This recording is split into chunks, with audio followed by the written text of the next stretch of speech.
galera! Oi! Pessoal, vocês sabiam que a pele é o maior órgão do corpo humano? Vocês sabiam que 16% da massa corporal de um indivíduo corresponde à nossa pele? Vocês sabiam que a maior parte da poeira doméstica de nossa casa, caso a gente mantivesse, tudo fechado, a gente não entrasse com sapato em nossa casa, cerca de 90% da nossa poeira doméstica seria células da nossa pele. Fantástico, né? Então, super curioso aí, isso que a gente aprendeu.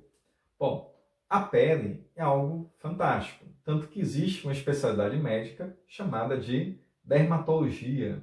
Então, imagine um médico que estudou o tempo todo aí e que vai levar 2 ou 3 anos estudando somente a pele. Então, quer dizer que tem coisa pra caramba aí para aprender sobre a pele. E aí, esse é o objetivo da nossa aula de hoje. Valeu? Bom, a pele é formada basicamente por 3 camadas, tá? Que é chamada de epiderme, derme, e embaixo da derme existiria uma camada de gordura, e essa camada de gordura de células adiposas a gente chama de hipoderme, tá? Então, hipoderme. Mas basicamente a pele são 2 camadas. A camada mais externa é chamada de epiderme e a camada mais interna da pele é chamada de derme. Nessa camada mais externa, que é a epiderme, a gente percebe claramente a diferença entre o que é tecido epitelial e tecido conjuntivo.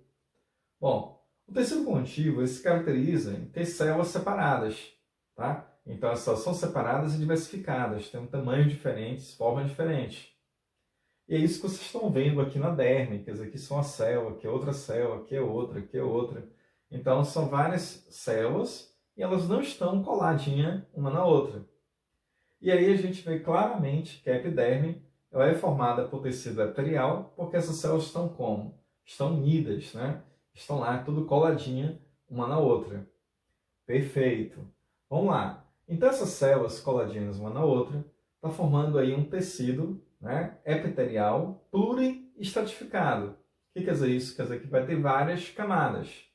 Então, a epiderme, por incrível que pareça, por ser tão fino, comparando aí com a derme, ela tem 5 camadas. Tá? A camada mais embaixo é chamada de camada basal ou germinativa. É onde tem lá as células-tronco. E essas células-tronco estão lá se multiplicando para repor as células que morrem lá em cima. Então essas células aqui de cima elas estão mortas, tá? E essa camada mais externa ela é chamada de camada córnea. E essa camada córnea, então, são células totalmente mortas, repletas de uma proteína chamada queratina. E lá essas células vão se chamar de queratinócitos.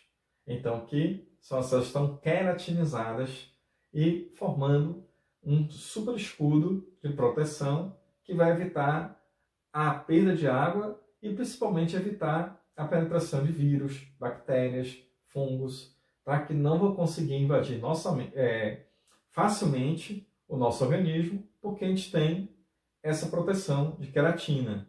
Perfeito? Bom, então vamos lá, continuando com as camadas da epiderme.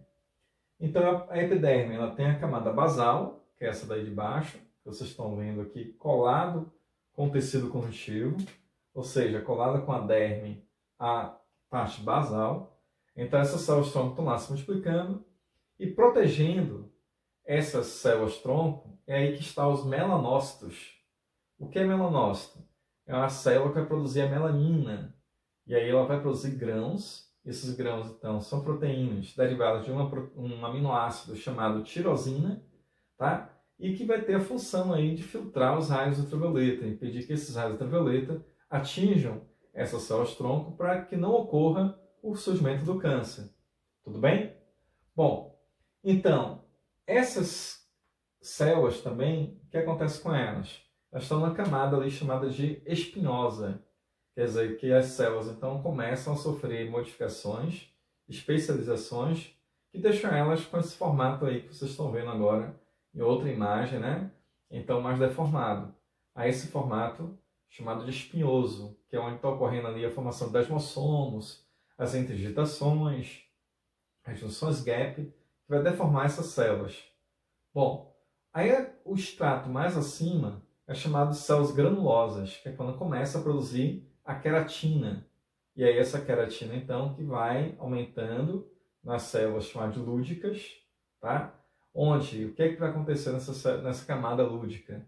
As células vão começar a perder núcleo, perder organelas, e elas começam a morrer, até formar o extrato córneo, que as células vão estar totalmente mortas e preenchidas de queratina, que vai estar fazendo essa função de proteção, tá certo?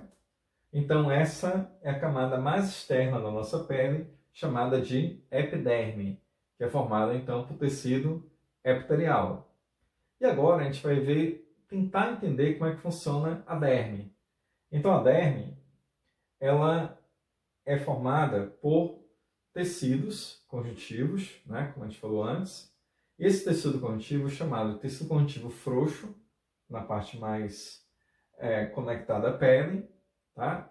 E tecido conjuntivo denso, essa parte mais interna, tá bom? Bom, o que acontece com esse tecido conjuntivo? O que é que a gente está percebendo? Que vai existir células que estão separadas e não juntas, como lá em cima.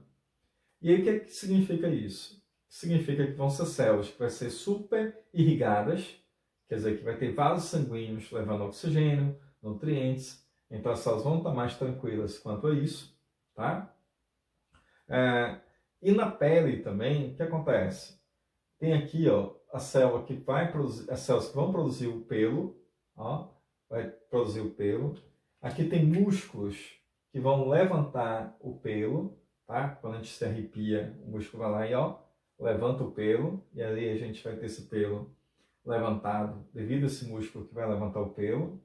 A gente também vai ter as glândulas sudoríparas, que tem esse formato, tá? Como se fosse um novelo, e aí que vai produzir o suor, tá? E o suor ele existe para quê? Para fazer uma função super importante na nossa pele, tá? Então, além de proteção, a pele também tem a função de fazer termorregulação. E o que é essa termorregulação? É a capacidade que a pele tem de controlar a nossa temperatura através da glândula sudorípara. Então, quando a gente produz o suor, o que é que vai acontecer? Esse suor, a água que está lá evapora, e quando evapora, ela rouba calor do nosso corpo, e com isso a gente perde calor para o ambiente, diminuindo então a nossa temperatura, evitando, nesse caso, a hipertermia. Tá certo? Uma outra função termorregulatória tem a ver também com a vasodilatação e a vasoconstricção desses vasos da pele. Quer dizer que se eu estiver num ambiente muito frio, eu faço vasoconstricção para que o sangue, quando passar por ali pela pele, que está muito fria, tá, não perca muito calor. E aí com isso eu consigo controlar aí a temperatura com essas contrações desses vasos que estão na nossa pele. Bom, uma outra função da pele é a função excretora. A glândula sudorípara, ela não só está liberando a água, mas ela está liberando também um produto nitrogenado super importante, que é o ácido úrico. Então, é uma das formas que a gente tem, né, de jogar fora esse composto nitrogenado chamado de ácido úrico.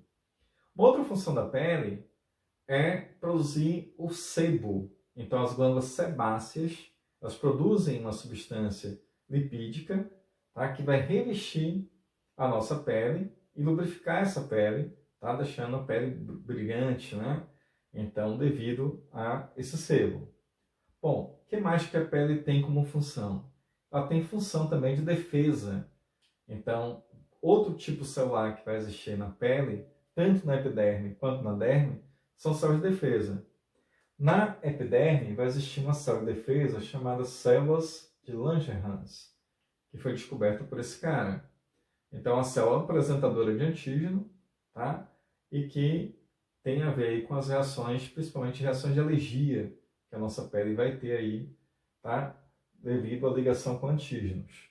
Bom, e a parte da derme vai existir várias células aqui relacionadas à defesa, como mastócitos, como macrófagos, plasmócitos, linfócitos, que vai existir também nessa parte aqui da pele, chamada de derme. Tá certo? Então, como vocês podem perceber, uma diversidade muito grande de células que vai existir onde? Na derme. Bom, repare que a derme também tem um detalhe. Como é que essas células estão separadas e mantém tudo aí certinho? É que vai existir uma proteína super importante na derme. E essa proteína super importante, que mantém essa estabilidade da derme, é uma proteína chamada colágeno. E o colágeno ele vai fazer a sustentação. É como se fosse a viga de uma construção, tá? E o colágeno vai dar essa função de sustentação, de garantir a firmeza da pele. Aí vai ser o quê? O colágeno. Aí as fibras colágenas. O colágeno não só existe, tá, na derme, tá, gente? Então, existe também colágeno em cartilagens, existe colágeno no osso, tá? E aí fazendo também funções específicas nesses tecidos. A gente vai ver depois como é que isso funciona. Bom, outra fibra que está aqui também é a fibra elástica. Ela vai dar elasticidade da pele, tá? Então, são dois tipos de fibra. A elástica e a colágena, que vai compor aí essas fibras que estão em azul, no caso da derme.